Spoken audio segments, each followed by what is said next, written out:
Hi mga sis! I'm so excited to share this video with you, my experience about Viking Line Cinderella, since this is my first time to stay overnight in a cabin.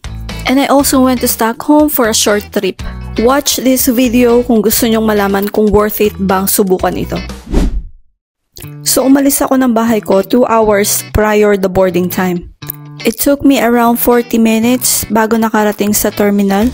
And then nag-self-check-in lang ako, yung makukuha nyong ticket through email, i-scan nyo lang yung code. And then pag nakuha nyo na yung ticket nyo, umakyat lang kayo sa second floor and ayan, akala ko nga maaga ako makakarating pero sobrang daming tao na palang nag-aantay at that time. And yeah, hey, boarding time na, excited na akong makita yung room ko at yung loob ng Viking since first time ko ngang sumakay sa Viking Line.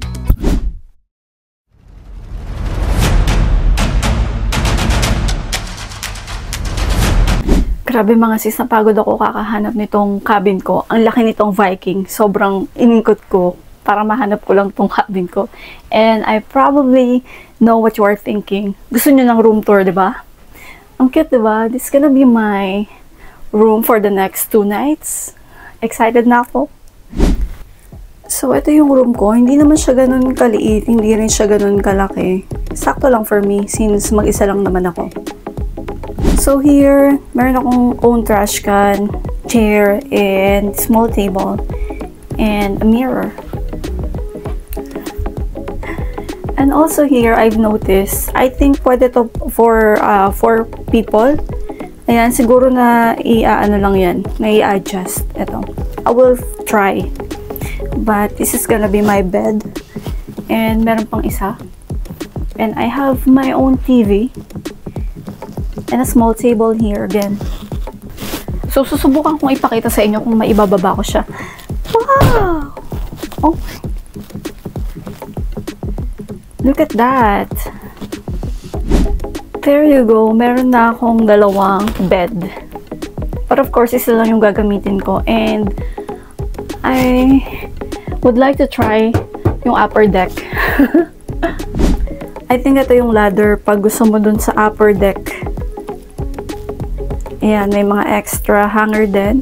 Pwede mo isabit yung damit mo dyan. And of course, ang ating toilet, papakita ko sa inyo. Sosyal, meron tayong own toilet. Ayan. Cute. Pwede tayo mag-shower. And me. Not bad mga sis. I paid 96 euros for this. But I think I like it. Ang cozy niya. And ayun lang, medyo naririnig ko lang yung ingay sa labas. But overall, I like it. Wait mga sis. I stand myself corrected. Bale, 91 and 50 lang pala yung binayaran ko in total.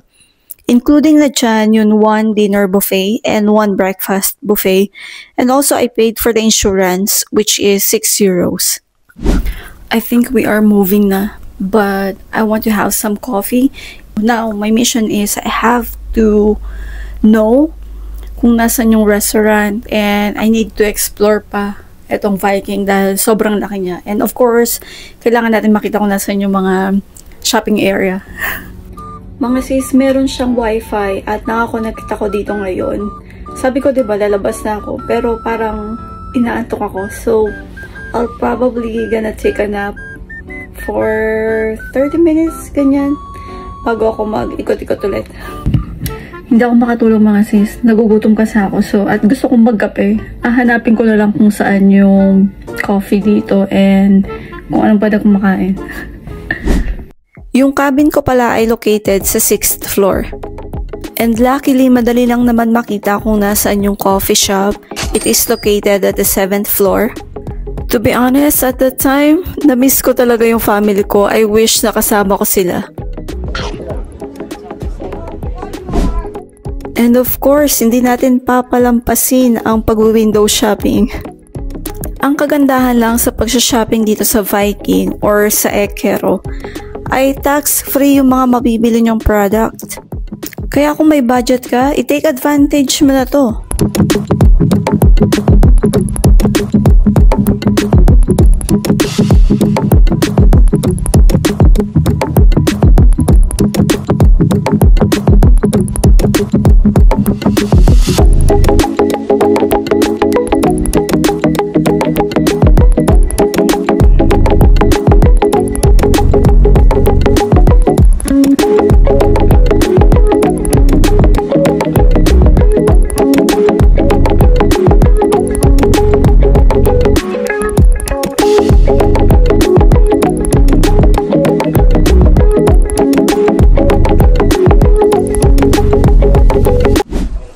Also mga sis, meron silang provided activities and entertainment while you are on board.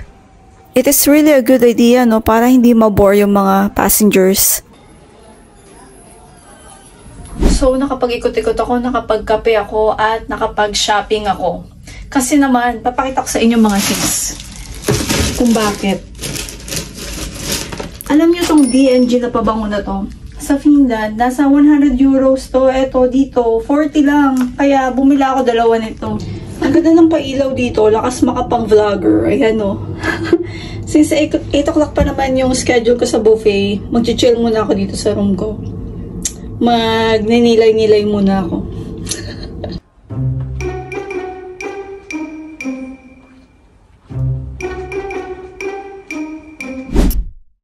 Marami rin palang available na slot machines dito at mga bar kapag nag-ikot-ikot kayo.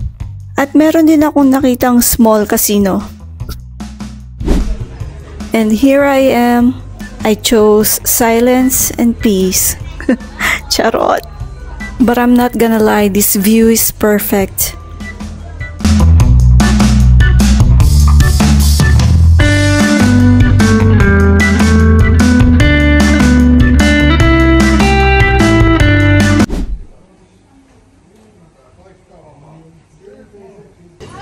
At dinner time na nga mga sis, so nandito na ako sa buffet area. Ang daming option mga sis, ang sarap tikman talaga lahat. But of course, hindi ko natikman lahat, na-overwhelm na naman ako sa dami ng nakikita ko. In all fairness mga sis, ang sarap talaga ng bawat kinain ko. Worth it talaga na isama nyo to sa package na mapipili nyo. By the way, bawat passenger nga pala ay may naka-assign na table, so bibigyan kayo ng number. Medyo nahiya nga akong mag-video na kumakain ako kasi may nakaupo dun sa left side ko, makikita niya. Nag-ikot-ikot ako ulit at naghanap ng pwede ko pang ulit kainin. So, ayan mga sis, healthy tayo ang peg natin with ice cream. So, after kong mag-dinner, nag-chill muna ulit ako dito sa my window para makita ko yung view. And to be present.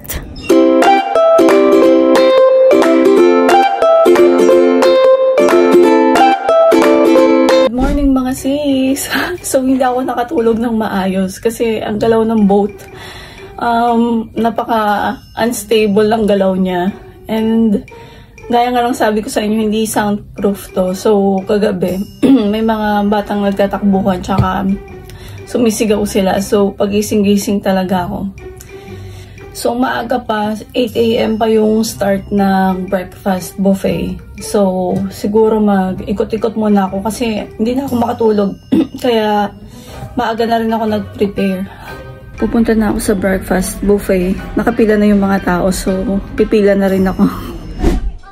So, here are the food during breakfast buffet. Actually, I was planning to eat a lot that day kasi nga makakapunta na kami sa Stockholm, pwede na kaming lumabas. Sulit talaga na sinama ko tong buffet kasi sa dami ng option, ikaw na lang talaga ang susuko.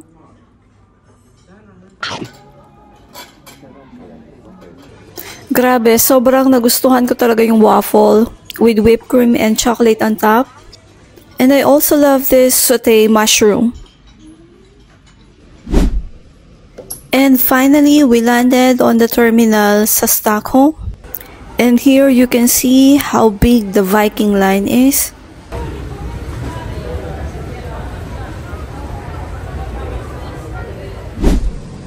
Let me show you yung mga clips na nakuha ko during my short visit sa Stockholm. I would definitely come back dito sa Sweden kasi I think marami pa akong pwedeng ma-explore at mapuntahan dito.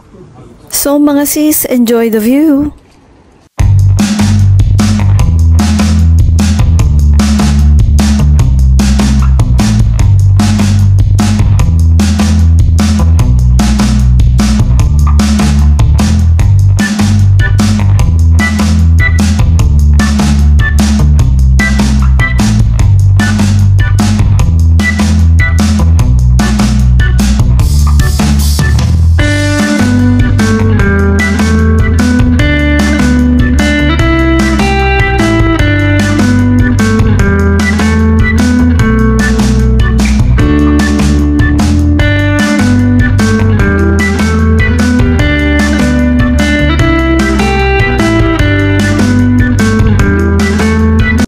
By the way mga sis, i-download nyo nga pala ang SL app na ito.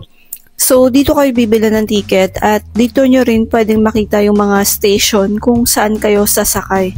Yung price ng ticket ay nagbabago depende kung ilang oras kayo gagamit ng ticket. Like for example, kung few hours lang or whole day, ganyan. Or about 75 minutes, around 5 euros yung ticket.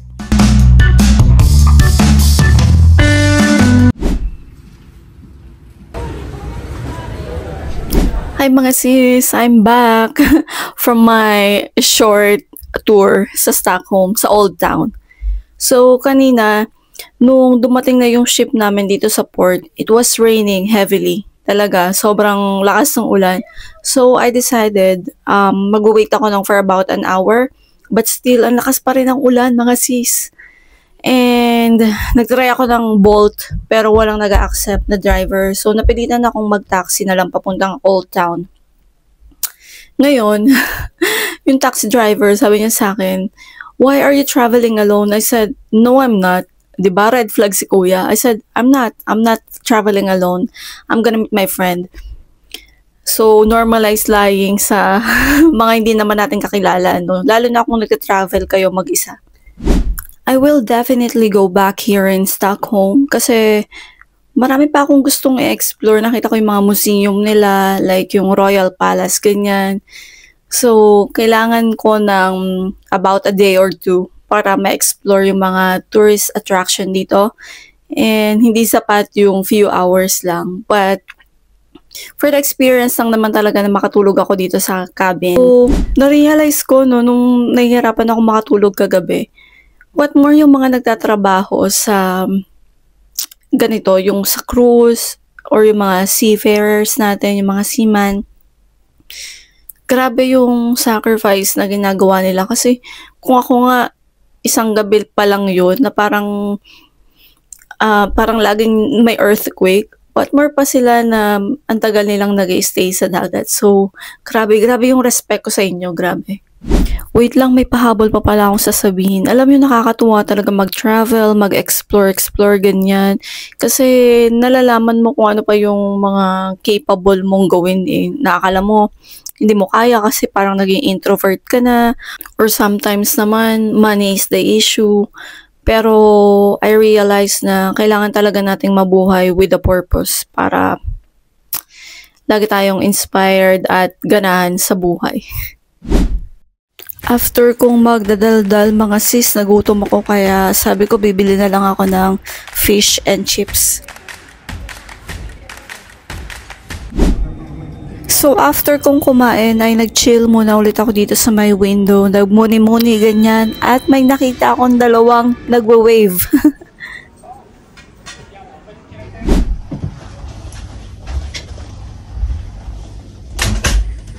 So, sinubukan kong ibaba tong nasa upper deck.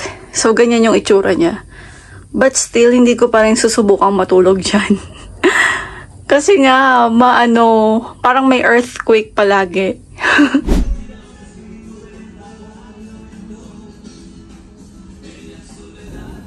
Good morning mga sis. So, I will be in Helsinki in an hour. And nakapag-breakfast na ako. Naayos ko na yung gamit ko. Ready na tayong umuwi. So my overall experience here in the cabin for 2 nights, I would say it was great. It's not perfect, but I like the experience. And if you want to see more travel videos around Europe while I'm still here in Europe, please subscribe on my channel. Thank you.